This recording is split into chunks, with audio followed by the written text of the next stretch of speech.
can. Dertlerinden gördün nece çöktü can. Bir deneydi sen ele bildin çoktu can. Vicdanında kanım kalsa incime. Kar qəlbini daha necə səsləyim. Sevgidənsə bəlkə nifrət bəsləyim. Daş ürəyim can çürüdən tərsliyin. Məni səndən vaxtsız alsa incimə. İstəməzdim ömrüm solan bağ olsun. Mənsizliyin bir dözülməz dağ olsun. Koymadım ki bir cəciyi ağ olsun. Günlər sənə qənim qalsa incimə.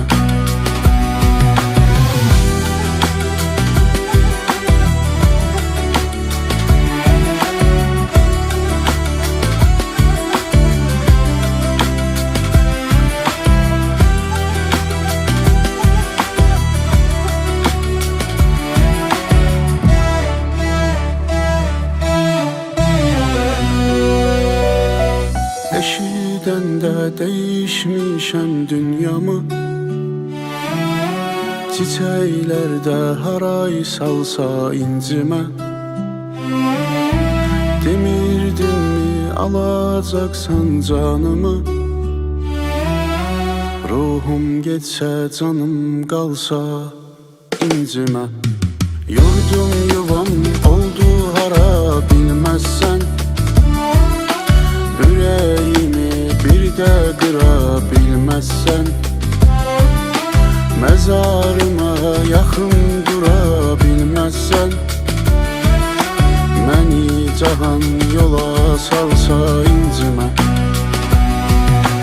İstəməzdim ömrüm solan bağ olsun. Mənsizliyin bir dözülməz dağ olsun. Koymadım ki bir cəciyi ağ olsun. Günlər sənə qənim qalsa incimə.